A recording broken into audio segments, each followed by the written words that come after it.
Give a big shout out and congratulations to Moses Moody and the Golden State Warriors on winning a championship. Not many players get the opportunity to get playing time on a championship team, and then also be a part of playing with incredible veterans, and really cool to watch his rookie year and then see how it ended. Eric, I might put out the release today about the foreign tour. I know a lot of coaches, they like the practices the best, but it seems like that benefits any team, but especially a team with so many newcomers. Just what are your thoughts about the foreign tour and what that can do for you guys? Yeah, I mean, obviously the amount of practice times that you're able to do, with the 10 practices leading up to the trip will really be beneficial to us. But the games will be really beneficial as well. I've been a part of a couple of these, one with Arizona State when we went to China, and then at Nevada, we went to Costa Rica. And I thought it benefited players. There were some players that really struggled at Nevada. Kendall Stevens in particular couldn't make a three-point shot. And we go to the regular season, and he breaks Jimmer Fredette's all-time three-point record in conference. So, but it's good for everybody to get some chemistry on the floor. It's really good for the coaches to play different rotations and look at different combinations, both offensively and defensively. It forces you to have a lot more stuff in schematically, knowing that you have 4 games coming up. So I think it's really good for a lot of different reasons. Is it good for a bonding on the road? Yeah, I mean, I think it's going to be great for that. We've tried to do a lot of stuff bonding-wise in a short amount of time. I think the guys have been over to my house maybe 3 times already, and we're going boxing today as a team, and we'll continue with that theme on Fridays to try to do some unique non-basketball activities now that we're all together. This is our first Friday where the entire team is here. But certainly getting on an airplane, traveling that far, knowing that the basketball, once we go on the trip, will be very, very limited. Practice time will be limited or non-existent. There'll be games. But yeah, I think all the team meals that we're going to be able to have, I do think this team has become pretty close in a really short amount of time, especially with the thought, that there's only 2 returners. I think that the 11 new guys, although Anthony just got here, have done a great job of bonding on their own away from the coaching staff. Coach, you got released yesterday that you guys will be playing Baylor in January. Just thoughts on that matchup, seeing them again, and then I guess the schedule kind of maybe being in the early stages of taking shape a little bit. Yeah, the schedule's going to end up being pretty hard. It's random, but I'm sure when the SEC schedule comes out too, there'll be some really challenging games. But I think when you're able to make 2 Elite Eights, you're gonna end up with some non-conference games like we have. I mean, if you look at Maui and the field of Arizona, Cincinnati, Creighton, Louisville, Ohio State, San Diego State, Texas Tech. You got the game in Tulsa against Oklahoma, and we know how they kicked our butts last year in Tulsa, and then a Baylor road game, and knowing that in that challenge we played really well at home over the last 4 years or whatever, maybe longer than that, I guess, and struggled a little bit on the road. So that's a challenging game. That's, the 3 in Maui, the Oklahoma game, and Baylor. That's 5 really challenging non-conference games. But it'll be good for us as well. The 11 newcomers, there's got to be challenges with that, but I also guess, and there might be some positives in the early going. What are your observations on both sides of that coin, positives and maybe challenges? Yeah, challenges. I think it's we have to start back at the very, very beginning of everything. So many of the drills, many of the station works that we're doing is what we did in year 1. There's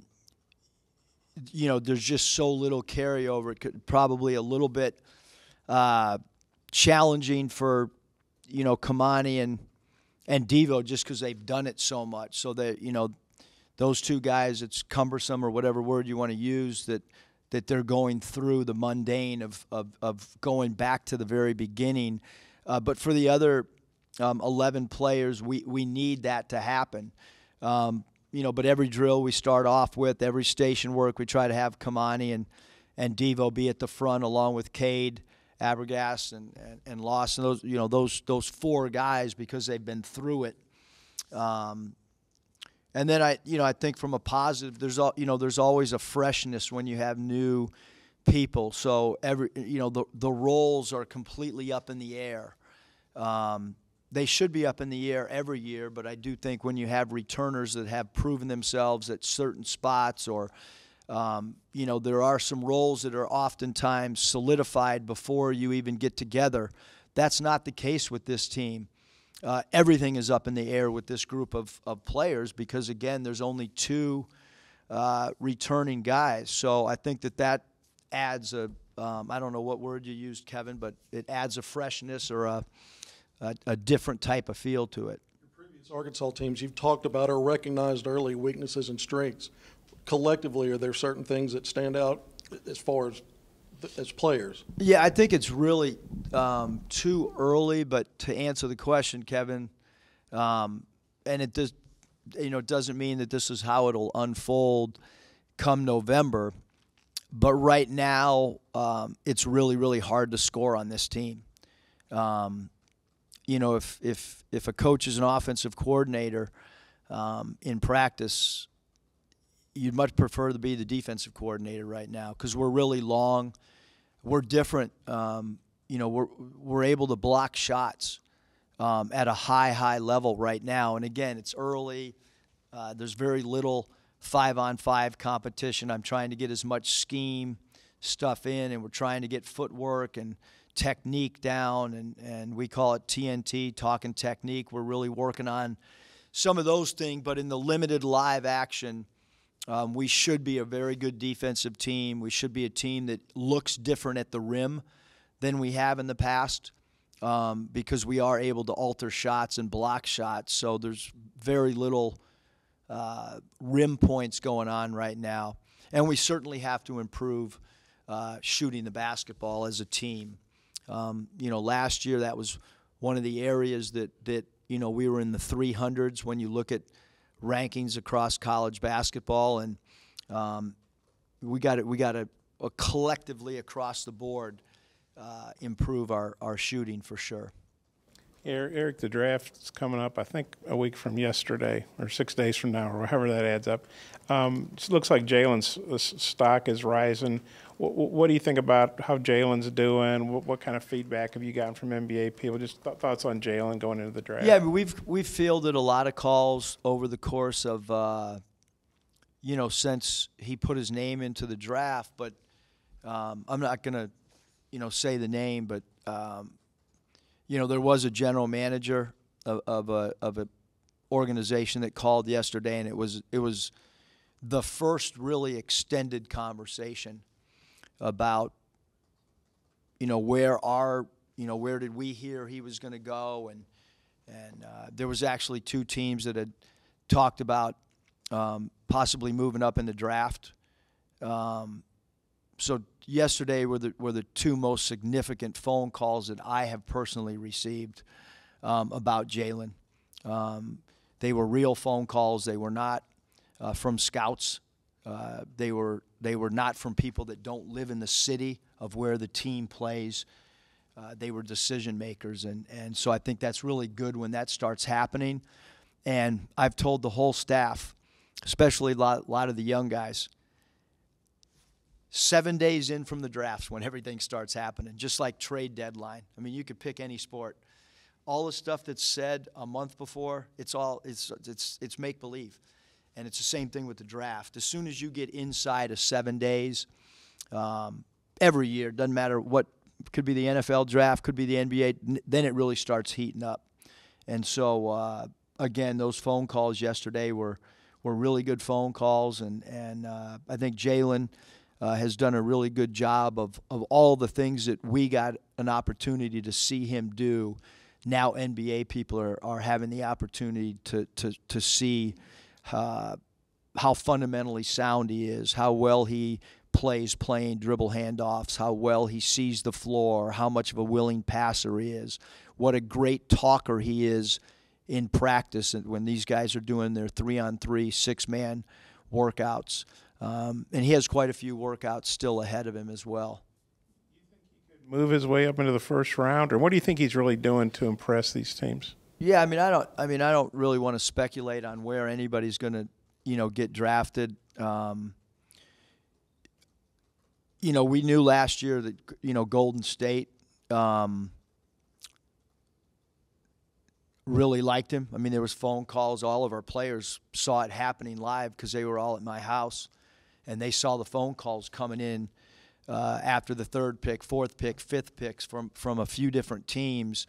But it's hard to say, Bob, because, teams are still finagling for trades and stuff like that. I think anytime you have a player, like he's going to get drafted, I mean, that would be all indications by what we're hearing, and the draft takes on wacky twists and turns that nobody ever expects to happen.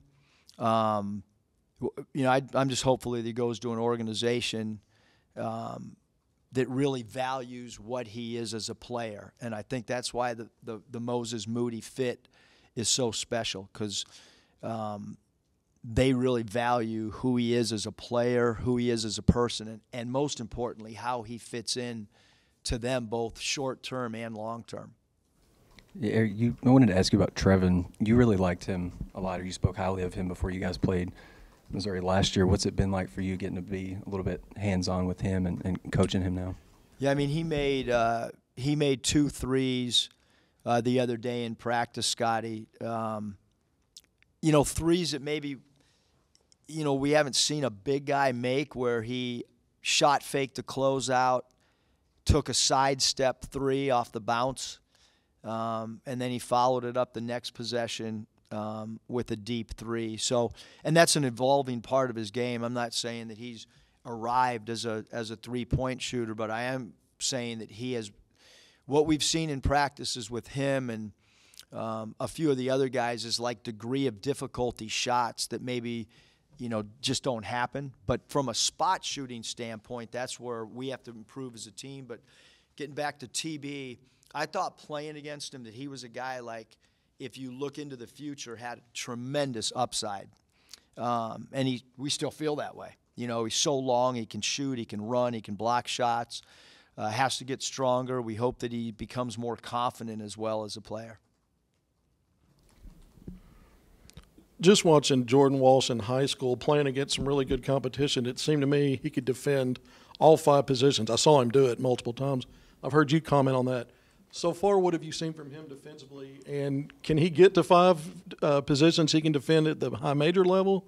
Or what's the ceiling there? Yeah, I mean, I think defensively and both sides of the ball. I mean, Jordan had he had a play the other day where we were working on down pins, and he did a great job of reading the defense that went over the top of the down pin, and he 2-foot faded and made a 3 in the right corner.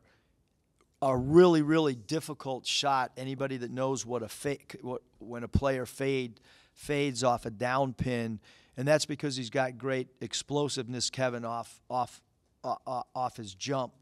I've said it, I think I've said it publicly. If I haven't, I've said it a bunch in staff meetings. He's like a violent defender because of his aggressiveness. We want him to continue with that mentality defensively, but also play within the concepts that we're putting in so that he stays out of foul trouble, because he's so aggressive defensively. Sometimes he can put himself where he tries to stab at the ball, but you'd much rather have a player be over-aggressive than under-aggressive, and he innately is an overly aggressive defender. Certainly right now can guard 1, 2s, 3s. It'll be really important for him this summer in the weight room to continue so that we can be a switchable team. So physically, our freshmen can switch on to fives. That's the last piece to the puzzle, I think, from a defensive standpoint, is to get to be able to switch 1 through 5 where everybody can go down there and front the post. That's where we would like to eventually get to. Nick Smith Jr., as a follow-up, what has he brought to the floor so far that you've seen? Has he surprised you at all? Is there anything that maybe you didn't realize he could do? Or No, I mean, I think, Nick comes with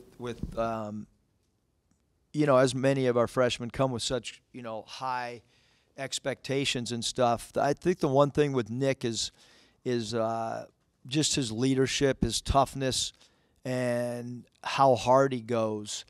For a lot of freshmen, it's just like it's a huge jump to go from a high school practice to a college practice. But he's been phenomenal from a leadership standpoint. You just don't have a guy his age walk into a college practice. I don't know how many practices we're at, 8 or 9 or whatever it may be, where a guy just steps in and is really, really vocal, from the get-go, and he's certainly done that. Yeah, Eric, Anthony Black, I know he's just been here the one day or one practice, but what do you think about what he did on the Team USA and how that benefited him? And I guess they probably overwhelmed him on talent, but the teams they played, just what do you think about what he did there and maybe how that can help him here? Yeah, it's one of my great disappointments so far is not going to Tijuana and getting a good burrito down there and watching AB play. But we watched them all on live stream, and I've talked to several of the coaches that were there with him.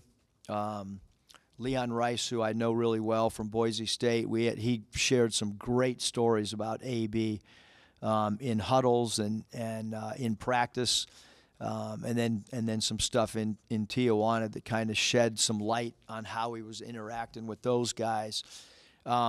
But I will say his first practice was yesterday, and never seen a player come in the middle. First of all, in college, guys usually don't miss 8 practices or 7 practices, whatever we had. But he comes in and literally knew almost our entire playbook that we've put in so far. I kind of speechless. I mean, because I've gone through it all the time in the minor leagues where guys are shuffling back and forth between the parent team and the minor league team. And but he literally was asking about 3rd and 4th options on plays. And we got some guys that have been here since day one that are still trying to figure out the 2nd option. And he was like, hey, on that weak side, what's the 3rd and 4th option? What's the read on that 3-man coming off the 4 down pin on the 50 set? I was like, wow. Like, almost like in a quarterback room. That's what I thought I was in. I thought I was with an NFL veteran QB who was asking questions and had just missed a couple OTAs or something. One more college road. Yeah, we got time. I got nowhere to go. Okay. Well, I got a few more. I mean, you said you're going to the College World Series, right? On Saturday. Are you still doing that? I will be there tomorrow. Have you ever been to a College World Series Have never before? been.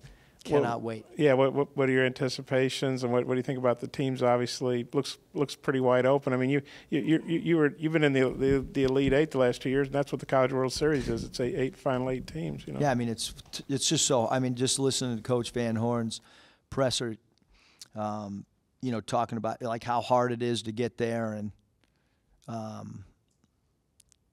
it's pretty interesting. I talked to him at the softball game before the NCAA tournament started, and I went up to him and kind of said good luck, and he was confident. He said we're good. We're in a good spot. That was before this thing started, and I went back and sat with Danielle and said, Coach is ready, man. Like he feels confident about his team, and but my son's going over there with me. Riley's going over there, and it's a good little mini staff outing for us to. Michael and I have never been to one. I'm sure Riley has, but it's going to be. We're really looking forward to it. I did have a follow-up on Anthony Black. Having recruited him and observed him and then watched him in Mexico. Is he the kind of guy that can be a fixer at both ends of the floor, sort of like what Jalen Williams did? Different position guys, but high IQs, attention to detail. Just curious your thoughts on that. Yeah, I mean, I think obviously with his size, it's really unique at the guard spot. He will be able to alter shots and contest and challenge, perimeter shots with his length and size. But I think what's going to happen is guys are really going to like playing with him, which is a characteristic that's probably not talked enough about. Like you talked about, Jalen and being a different – guys really liked playing with Jalen. And I think guys are really, really going to like playing with AB. Again, I mean, I've only been around him for 45 minutes on the floor yesterday. But I think guys are going to enjoy playing with him, and he's got a high IQ, and he plays both sides of the ball. And, again, just across the board, we got to improve our perimeter shooting. We got to improve in the weight room.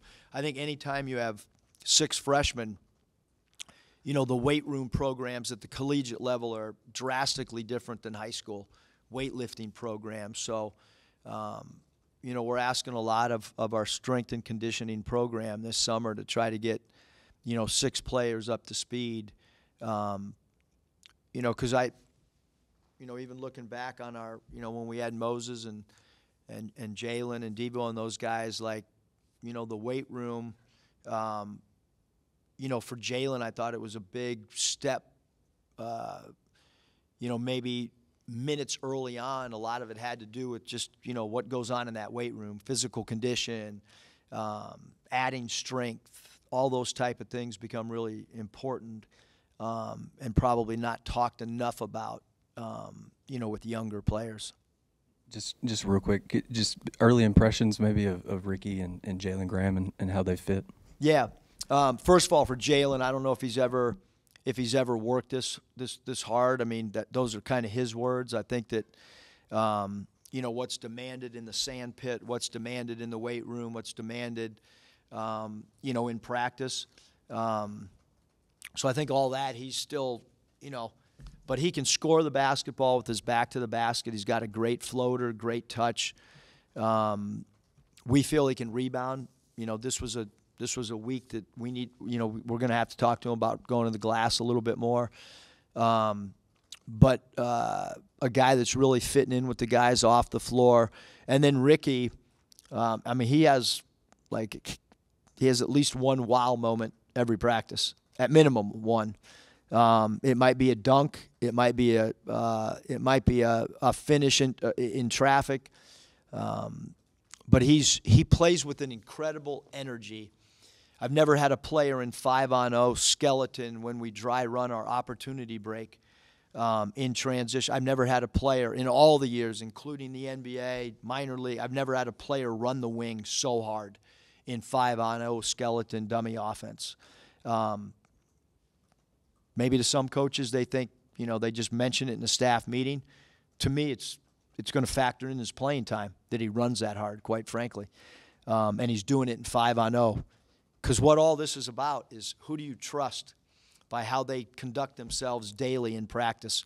And I got a lot of trust in Ricky, I can tell you that right now, just by how hard he's running, playing, doing the things that we want. Partners at BetOnline continue to be the #1 source for all your betting needs and sports info. Find all the latest sports developments, including updated odds on the NBA playoffs, fights, and even next season's futures. And don't forget that the MLB is back as well. Who are you picking to win the World Series? BetOnline is your continued source for all your sports wagering needs, including live betting and your favorite Vegas casino and poker games. It's super easy to get started, so head to the website today or use your mobile device to join and use our promo code BELIEVE, that's BLEAV, to receive your 50% welcome bonus on your first deposit. Bet online, where the game starts.